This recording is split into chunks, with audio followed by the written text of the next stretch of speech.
Diamantes.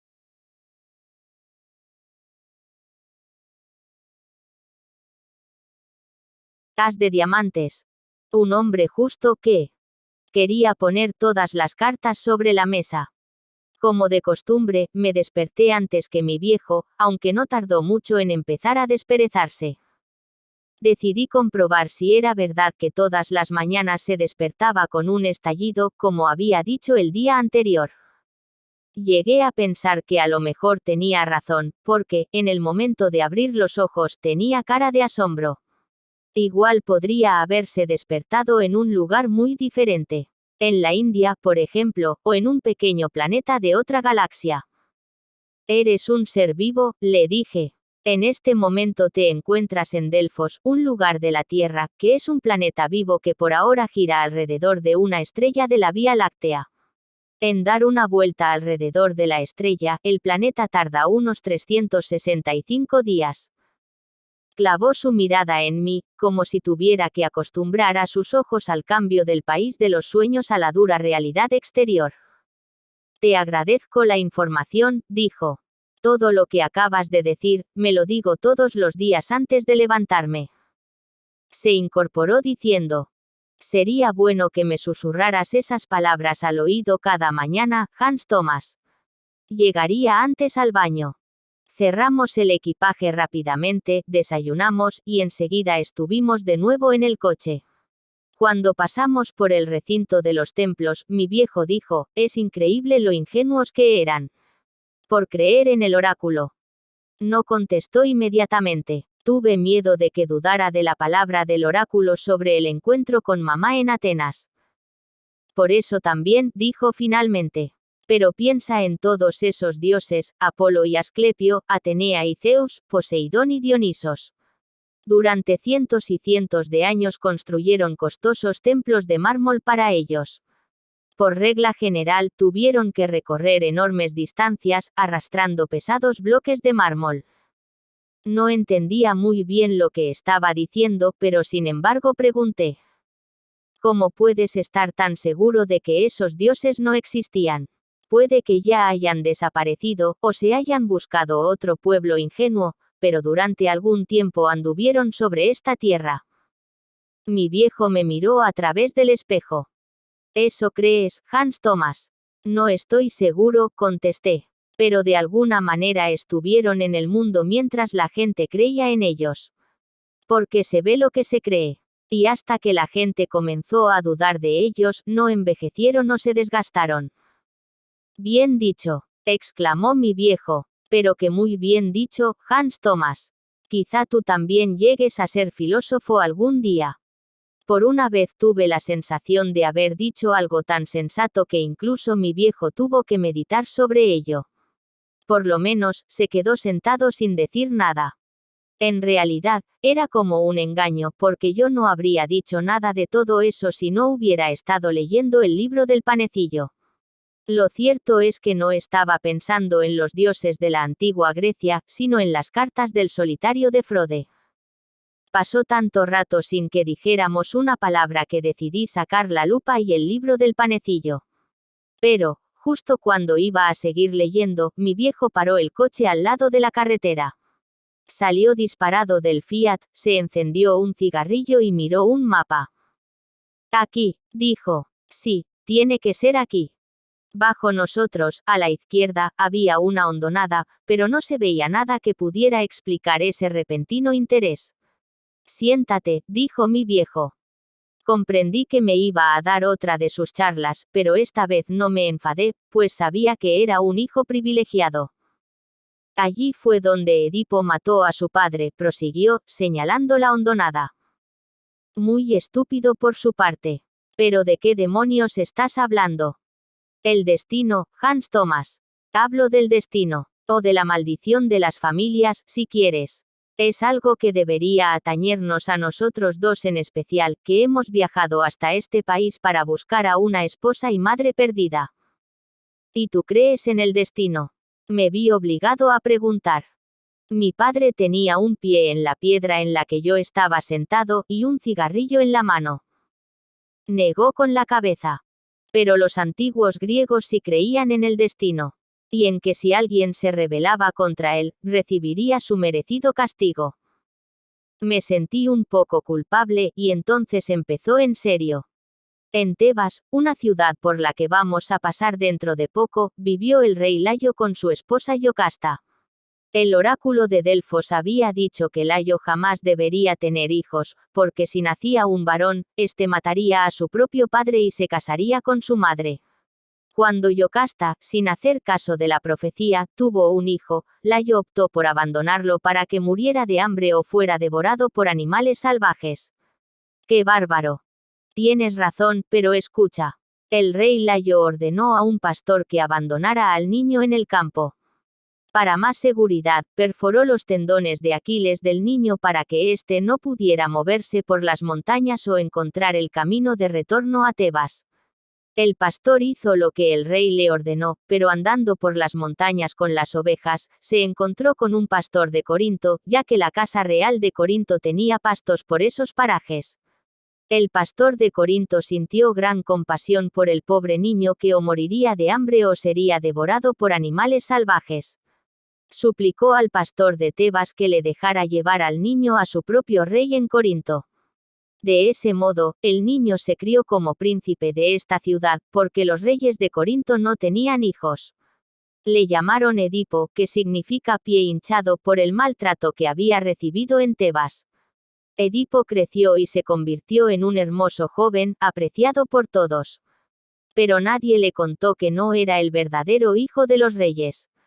Una vez, en una gran fiesta apareció un huésped que murmuró que Edipo no era el hijo legítimo de los reyes. Y no lo era, dije yo. Exactamente, pero cuando se lo preguntó a la reina tampoco recibió una respuesta concreta. Entonces decidió visitar el oráculo de Delfos para aclarar el asunto. A la pregunta de si era el legítimo príncipe heredero de Corinto, Pitia contestó: «Sal de donde está tu padre, porque si vuelves a encontrarte con él lo matarás. Y luego te casarás con tu propia madre y engendrarás hijos con ella». Di un silbido de asombro. Era la misma profecía que el oráculo le había hecho al rey de Tebas. Mi viejo continuó. Entonces Edipo no se atrevió a regresar a Corinto porque pensaba que el rey y la reina eran sus legítimos padres, así que se dirigió hacia Tebas. Cuando llegó exactamente al lugar donde estamos ahora, se encontró con un elegante caballero que iba en un magnífico carro tirado por 4 caballos. Con él iban varios guardias que golpearon a Edipo para que dejara paso al carro. Edipo, que, como sabes, se había criado como príncipe heredero de Corinto, no estaba dispuesto a tolerar un trato así, y tras algunas vacilaciones, el trágico encuentro terminó con que Edipo mató al rico caballero. Que en realidad era su propio padre. Exactamente. Mató también a todos los guardias, pero el cochero logró escapar. Volvió a Tebas y contó que un león había matado al rey Layo. La reina y el pueblo de Tebas guardaron luto, pero había, además, otra cosa que preocupaba a los habitantes de la ciudad. ¿El qué? Una esfinge, un monstruo enorme con cuerpo de león y cabeza de mujer, que vigilaba el camino a Tebas. Mataba a todos los transeúntes que no sabían resolver los enigmas que les planteaba. Entonces, el pueblo de Tebas prometió que el que supiera resolver el enigma se casaría con la reina Yocasta y se convertiría en rey de Tebas tras la muerte del rey Layo. Volví a dar un silbido de asombro. Edipo, que pronto olvidó que había tenido que emplear la espada en el largo viaje, llegó al monte de la Esfinge. La Esfinge planteó a Edipo el siguiente enigma: ¿quién anda a la vez sobre 2, 3 y 4 patas? Mi viejo me miró para comprobar si yo sabía la respuesta al difícil enigma. Me limité a negar con la cabeza. El hombre, respondió Edipo, se mueve a 4 patas por la mañana, camina erguido al mediodía y utiliza 3 pies al atardecer porque necesita bastón. Edipo había dado la respuesta correcta, lo cual fue tan terrible para la Esfinge que se lanzó desde la montaña y cayó muerta. Debido a este suceso, Edipo fue recibido como un héroe en Tebas. Le dieron la recompensa prometida y se casó con Yocasta, que, como sabes, era su propia madre. Con el tiempo, tuvieron 2 hijos y 2 hijas. ¿Qué demonios? Dije. No le había quitado ojo a mi viejo ni un solo instante. Pero, entonces, no pude dejar de echar un vistazo hacia aquel lugar, en que Edipo había matado a su padre. Pero la historia no termina aquí, continuó mi viejo. Poco tiempo después, brotó una terrible peste en la ciudad. En aquellos tiempos, los griegos creían que ese tipo de desgracias se debía a la cólera de Apolo y que su enfado tendría alguna causa. Así que, una vez más, hubo que recurrir al oráculo de Delfos, con el fin de averiguar por qué el dios les había enviado esa terrible peste. Pitia respondió que deberían buscar al asesino del rey Layo. Si no lo encontraban, toda la ciudad moriría. ¡Ostras!, dije a secas. Fue precisamente el rey Edipo el que hizo todo lo posible por encontrar al asesino de su antecesor. Él jamás había relacionado la pelea en el camino con el asesinato del rey Layo. Sin saberlo, el mismo Edipo era el asesino que debía aclarar su propio crimen. Lo primero que hizo fue preguntar a un vidente quién había matado al rey Layo, pero el hombre se negó a contestar, porque pensaba que la verdad era demasiado cruda. Pero Edipo, que quería hacer todo lo posible por ayudar a su pueblo, finalmente le sacó la verdad. El vidente le contó que el propio rey era el culpable. Aunque Edipo iba recordando lo que había sucedido en el camino, y finalmente tuvo que reconocer que había matado a un rey, no tenía aún ninguna prueba de que fuera el hijo del rey Layo. Pero Edipo era un hombre justo, que quería poner todas las cartas sobre la mesa. Al final logró confrontar al viejo pastor de Tebas con el de Corinto, y entonces se confirmó que él había matado a su propio padre y que había vivido en matrimonio con su propia madre. Cuando al final se dio cuenta de toda la verdad, se sacó los ojos. De alguna manera, había estado ciego todo ese tiempo. Respiré hondo. La historia me pareció muy trágica y terriblemente injusta. Eso es lo que yo llamaría una verdadera maldición de familia, dije. Pero tanto el rey Layo como Edipo habían intentado varias veces huir del destino. Según los griegos, eso era totalmente imposible. Cuando pasamos por Tebas, había un gran silencio en el coche. Creo que mi viejo iba meditando sobre la maldición de su propia familia, al menos no dijo ni pío. Después de haber repasado a fondo la trágica historia del rey Edipo, saqué la lupa y el libro del panecillo. 2D. Diamantes. Viejo maestro recibe importante comunicado de su país. A la mañana siguiente, me despertó el canto de un gallo. Por un momento, pensé que estaba en mi casa de Lübeck, pero, antes de despertarme del todo, me acordé del naufragio. Recordé que había empujado el bote salvavidas hasta la playa de una pequeña laguna rodeada por palmeras. Luego me había adentrado en la isla y me había dormido a la orilla de un gran lago. Al despertarme, había nadado entre un montón de pececillos de colores. En ese lugar me encontraba ahora. Había soñado con un viejo marinero que llevaba más de 50 años viviendo en la isla, y que además la había poblado con 53 enanos vivos. Decidí pensar en la respuesta antes de abrir los ojos. No podía ser simplemente un sueño. Me había acostado en la cabaña de Frode, que se encontraba en una colina por encima del pueblo. Por fin abrí los ojos. Los dorados rayos del sol matutino penetraban en una oscura cabaña de troncos de madera. Entendí que lo que había vivido era tan real como el sol y la luna. Me levanté y me pregunté, ¿dónde está Frode? Al mismo tiempo, descubrí una cajita de madera sobre una repisa encima de la puerta de entrada.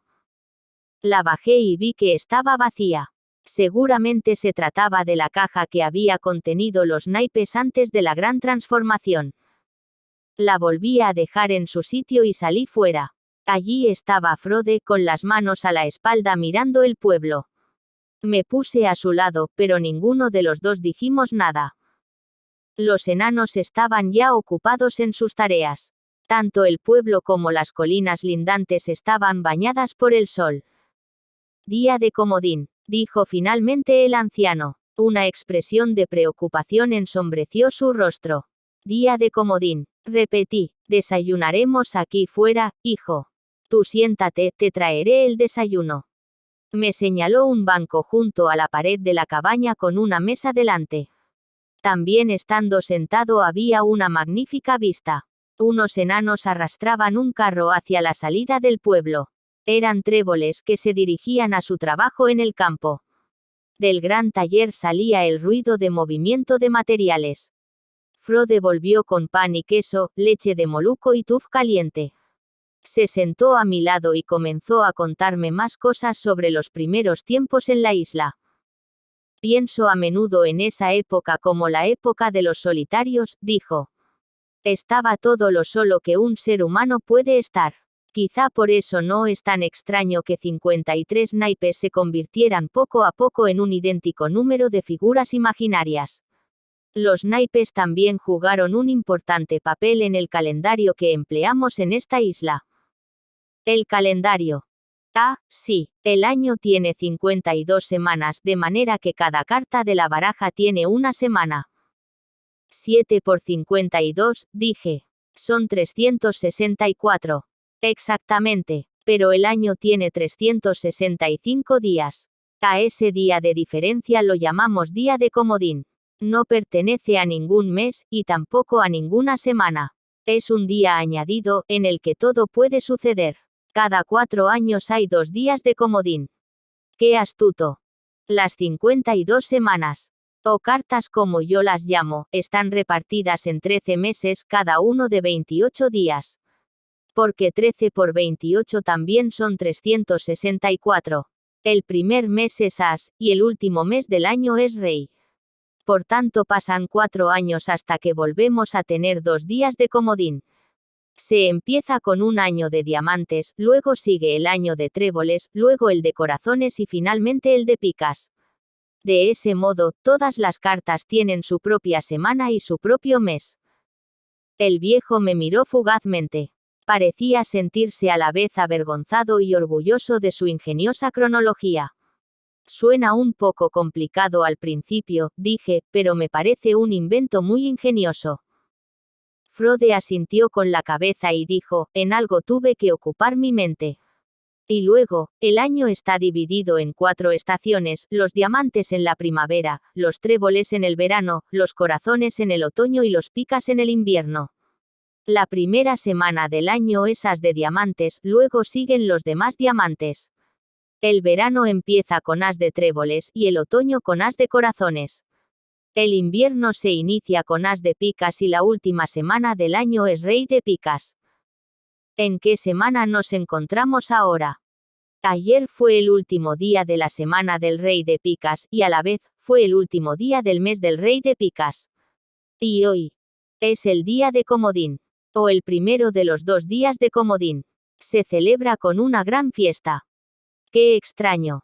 Sí, querido compatriota, ha sido extraño que tú hayas llegado a la isla justo en el momento de poner la carta de comodín. Antes de empezar un año completamente nuevo y un nuevo período de 4 años. Pero eso no es todo. El viejo marinero se quedó ensimismado. Sí. Las cartas también se incluyeron en lo que sería la cronología de la isla.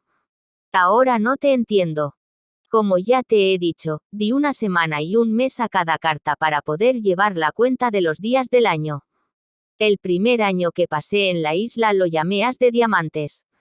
Luego siguió 2 de diamantes, y luego todas las demás cartas, en el mismo orden que las 52 semanas del año. Pero te acordarás de que te dije que he vivido aquí en la isla durante exactamente 52 años. Ah. Acabamos de finalizar el año del Rey de picas, marinero. Y más allá de esto no he pensado. Porque más de 52 años aquí. No entraba en tus cálculos pasar aquí más de 52 años.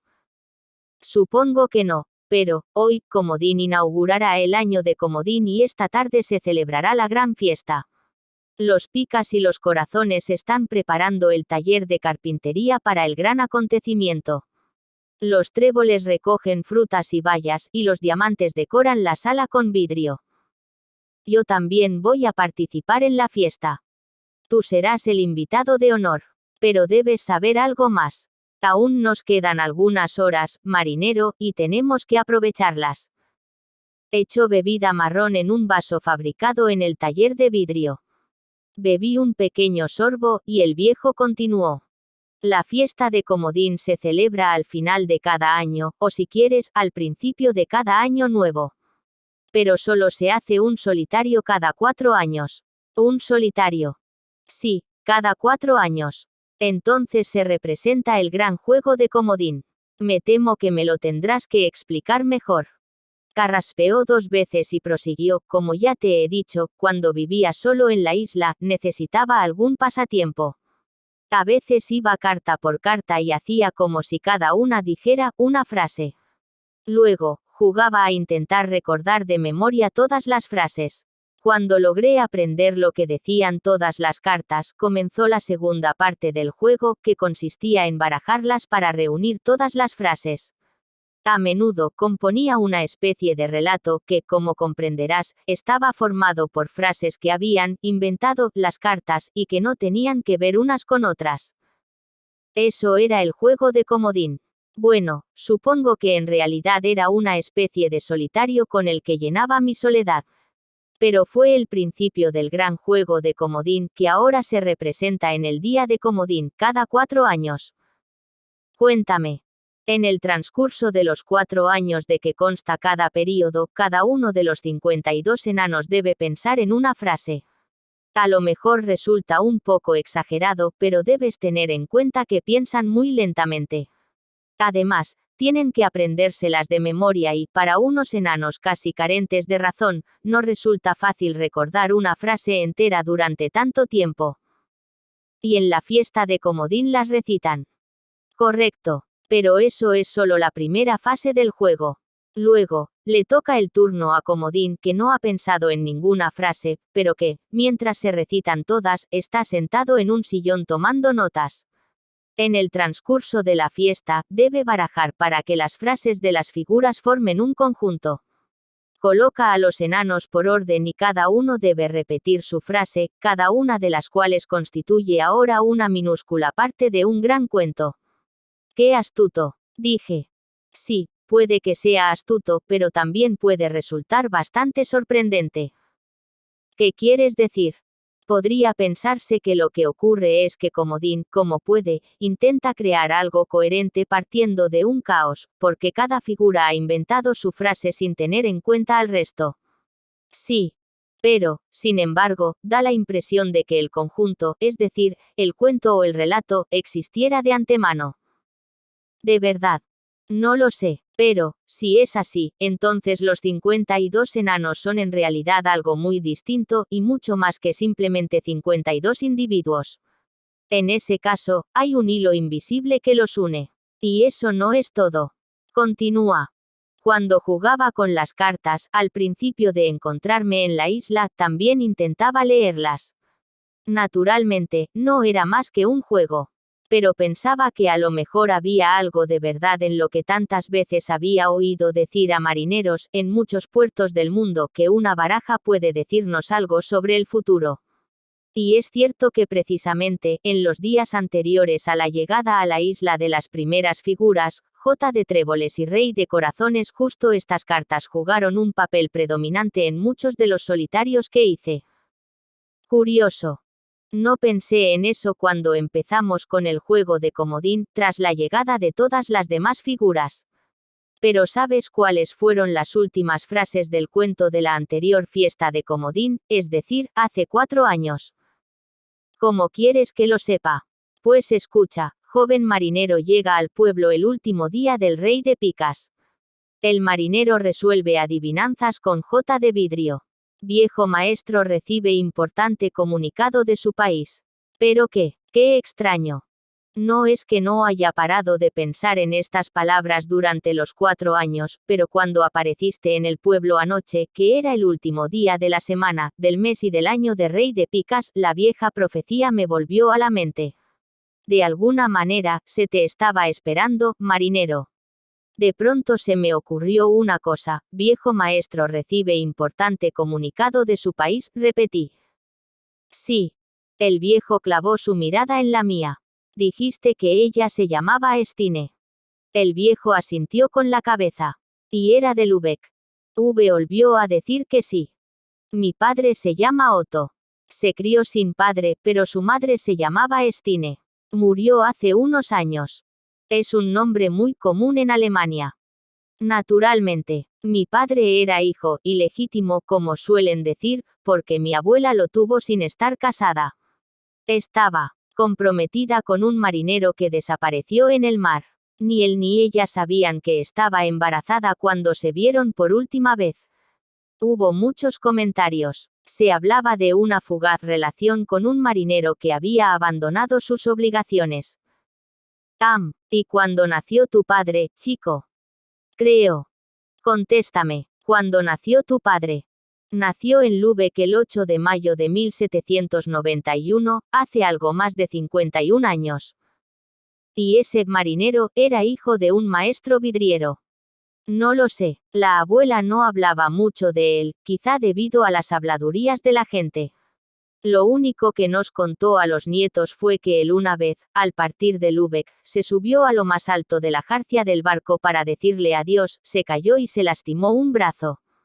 Solía sonreír cuando lo contaba porque toda la función se había hecho en honor a ella. El viejo se quedó callado, mirando al pueblo. Ese brazo, dijo al final, está más cerca de lo que piensas. Se subió la manga de la chaqueta y me enseñó unas antiguas cicatrices en el antebrazo. Abuelo, exclamé y me abracé a él. Hijo, exclamó, y comenzó a sollozar junto a mi cuello. Hijo, hijo.